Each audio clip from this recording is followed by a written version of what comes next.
अस्सलाम वालेकुम, मैं हूं आपका एस्ट्रोलॉजर सलीम समी। आज फिर हम नए टॉपिक पे बात करेंगे। आज जो टॉपिक है वो साढ़सती पे बात करेंगे। साढ़सती क्या इंसान की ज़िंदगी पे असर रखती है या नहीं। साढ़सती के बारे में जो गलतफहमियाँ हैं, आज हम कोशिश करते हैं उस गलतफहमियों को दूर करने के लिए। साढ़सती आपके ज़ायचे में आपकी ज़िंदगी के ऊपर क्या असरात डालती है। बहुत सी गलतफहमियाँ हैं हमारे यहाँ पे एस्ट्रोलॉजर को भी कि साढ़सती जो है सिर्फ एक हवा है और डराने के लिए वो कुछ भी असर नहीं करती। ऐसा नहीं है, साढ़सती असर रखती है, हमें इसको डीपली समझना पड़ेगा। हम चीज़ों को समझते नहीं हैं और जब तक चीज़ को समझा नहीं जाएगा तो आप उसके बारे में सही जो है इंफॉर्मेशन जो है नहीं दे पाते। साढ़सती जो है, जब जहाँ से मून बैठा होगा, आपका असेंडेंट कुछ भी हो सकता है, मून जिस घर में बैठा होगा उसके 12वें घर से साढ़सती स्टार्ट होती है।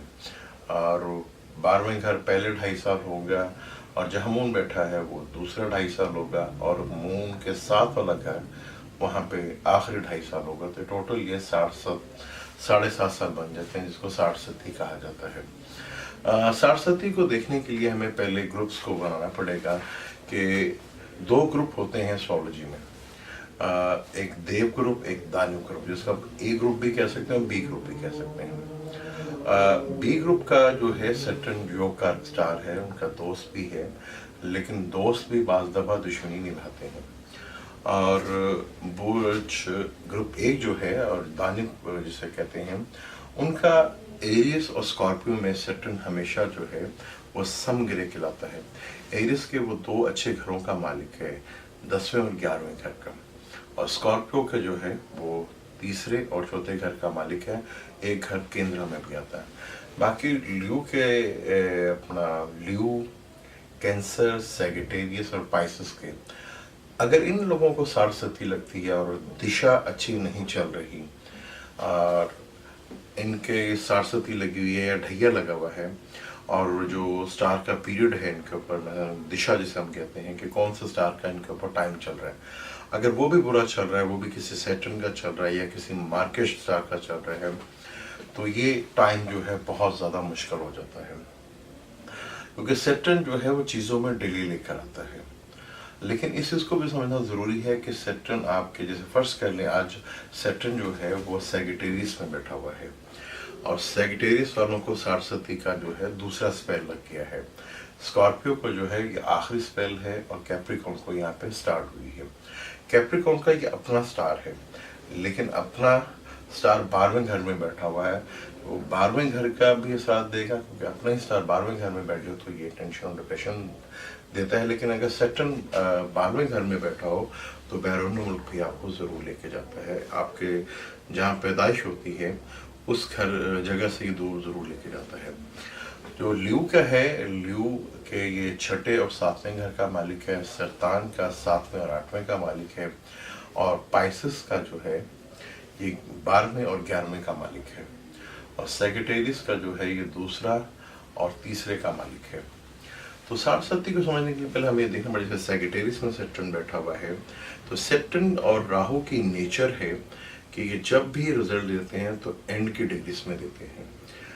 जब ये बिल्कुल यहाँ से निकलने वाले होते हैं आखिरी साल के, तब वो रिजल्ट देते हैं, या जब कोई स्टार अपनी पीक की डिग्रीज के ऊपर आ जाए, जब पूरी तरह वो जवान होता है, वो 12 से लेकर 18 डिग्री तक, वहाँ पे भी उसके असरात मिलते हैं। लेकिन ज़्यादातर सैटर्न की जो नेचर है वो आखिरी डिग्रीज में ज़्यादा असर करता है। कुछ घर भी ऐसे होते हैं जहाँ पे सैटर्न बहुत आते के साथ ही रिजल्ट देते हैं। कुछ ज़ोडिक साइन ऐसे हैं जो बीच में जाकर रिजल्ट देते हैं, कुछ ज़ोडिक साइन जो है वो आखिर में रिजल्ट देते हैं। तो पहले हमें देखना पड़ेगा कि सैटर्न जो है जैसे सैजिटेरियस में आया है, तो सैजिटेरियस में क्या ये शुरू में रिजल्ट देगा? ऐसा नहीं है।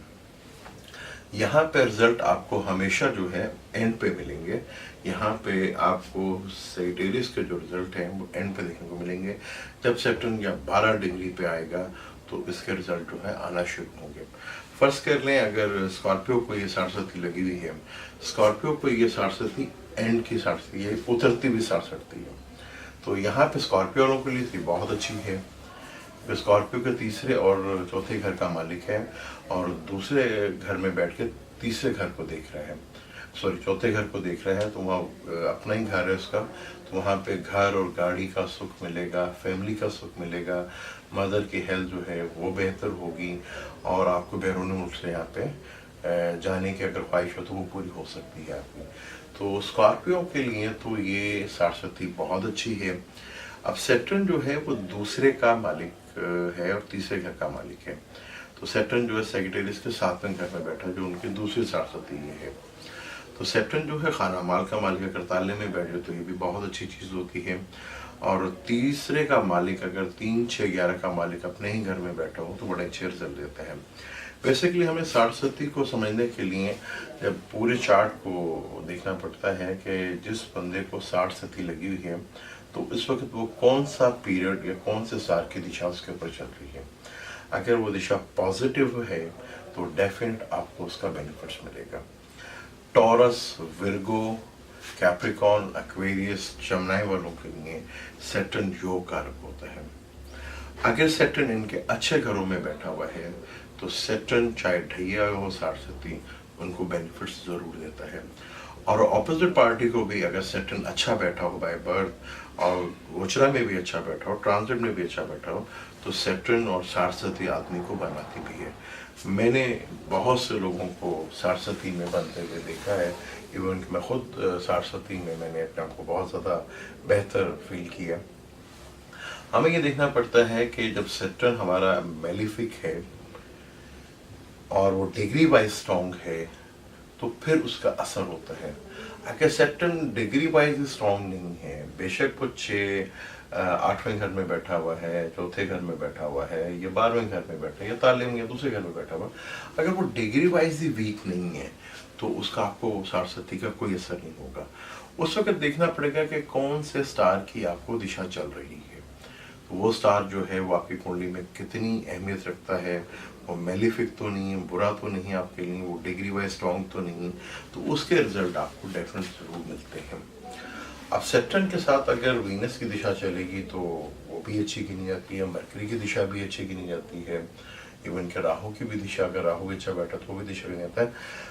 लेकिन जब सैटर्न के साथ सन की दिशा चलती है तो वो एक टेंशन में आती है, सैटर्न के साथ मार्स की दिशा चले तो वो भी परेशानी लेकर आती है, और सैटर्न के साथ अगर मरकरी की दिशा चले तो वो भी काफ़ी आपको बेनिफिट्स जरूर देती है। 60 में होता है कि चीज़ें आपकी डिले होती हैं, और हम जो फर्ज कर लें कोई भी आदमी है वो कारोबार अपना शुरू करता है और वो स्टेबल हो जाता है, तो जब 60 लगती है उसको टेंशन आना शुरू होती है, तो वो पैनिक होके चीज़ों को ख़राब करना शुरू कर देते हैं, और वो इस चीज़ को एक्सेप्ट करते ही नहीं कि हम पे ये चीज़ जो 60 लगी है, बुरा टाइम आ गया है, उस चीज़ को एक्सेप्ट ही नहीं कर करते। और जब तक आप एक्सेप्ट नहीं करेंगे, हाँ भी कि टाइम आपका थोड़ा सा मुश्किल है, आप उसको तरीके से हैंडल करके उसको सेट कर सकते हैं। और फर्ज कर लें अगर आपको पहले आप लाख रुपया कमा रहे थे, तो 60 में अगर आपको असर भी कर रही है तो 60 में आपको लाख रुपए नहीं मिलेंगे, आपको 60,000 या 50,000 रुपये मिलेंगे। तो आपने आपको उस तरफ मैनेज करना है कि आपने फला वक्त तक मैंने अपने आप को इस तरह लेके जाना है, ठीक है, और मैंने अपने आप को 50,000 या 60,000 जो भी मुझे मिलता है इस पर मैनेज करना है। लेकिन इंसान के नेचर वो अपनी ईगो में कि नहीं मैं लाख रुपए लेता 50,000 रुपये लूँगा, कैसे पॉसिबल है, वही ईगो जो है वो मारती है इंसान को, और वही अपना टाइम जो है, अपना अच्छा भला जो टाइम होता है उसको भी ख़राब करता है। और वो उसी ईगो के हाथों यहाँ तक तंग हो जाता है कि वो जहाँ पे उसको 60,000 रुपये भी मिल रहे हो तो वो नहीं लेता, तो वहाँ पे वो 15 से 20,000 का काम करता है। फिर स्टार जब आते हैं तो अपना वर्क करते हैं, हमें 60 से डरने की ज़रूरत नहीं है। 60 में बहुत सी चीज़ें देखते हैं, 60 देखना पड़ता है उसमें कौन से पाए पे भी है, ये भी इम्पोर्टेंट होता है। सोने के पाए पे है, चांदी के पाए पे है, लोहे के पाए पे है, या तांबे के पाए पे है, उतरती हुई 60 है, बीच की 60 है, या स्टार्ट की 60 है। सब चीज़ों को देख के ही कैलकुलेशंस की जाती है, और उसके बेहतरीन रेमेडीज भी होते हैं जिससे आप 60 से बच सकते हैं। लेकिन पहले ये देखना पड़ता है कि सैटर्न जो है आपके कौन से घरों का मालिक है। अब चाहे वो मेलिफिक ही क्यों ना हो सैटर्न आपकी जिंदगी, लेकिन वो आपका किसी न किसी घर का मालिक जरूर होता है। जैसे फर्ज कर लें लियो और कैंसर जो है उनका वो 7वें घर का भी मालिक है। अगर आप सैटर्न को 7वें घर को अपने ख़राब करेंगे या उसकी रेमेडीज करेंगे तो वहाँ पे सैटर्न आपका वाइफ का भी घर है और बिजनेस पार्टनर का भी घर है और डेली सोर्स ऑफ इनकम का भी घर है। तो क्या वहाँ पे आप सैटर्न की रेमेडीज करके उसको ख़त्म करने की कोशिश करेंगे? जब आप रेमेडीज करते हैं वैसे कि किसी चीज़ को दान करते हैं या किसी को चैरिटी करते हैं तो उसकी ताकत को आप कम करते हैं, यानी उस कलर कम्बिनेशंस को आप अपनी बॉडी से निकाल रहे होते हैं। और सैटर्न जो है जब आपको ज़्यादा तंग करता है तो आपकी पिंडलियों में, पाँव में दर्द होता है। तो सैटर्न के ख़राब होने की सबसे बड़ी निशानी ये भी गिनी जाती है। आपने देखना है कि वो आपके 7वें घर का भी मालिक है और आपके 6ठे घर का भी मालिक है, यानी रोग के घर का भी मालिक है।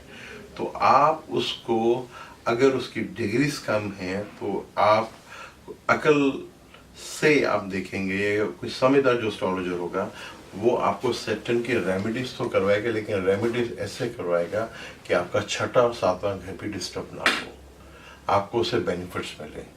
तो सारस्वती बुरी नहीं होती, उसको समझना जरूरी होता है। सारस्वती में आदमी बनते भी हैं। यहाँ देखना पड़ता है कि सारस्वती कौन से ग्रुप में लगी है और सैटर्न आपकी कुंडली में कौन से घर का मालिक है। सारस्वती बुरी नहीं होती, ना ढैया बुरा होता। ये जब बुरे होते हैं जब आप अपना दिशा या चार्ट को सही रीड नहीं कर पाते या कोई एस्ट्रोलॉजर आपको सही गाइड नहीं कर पाता। सैटर्न जो है वो आपको सिखाता भी है।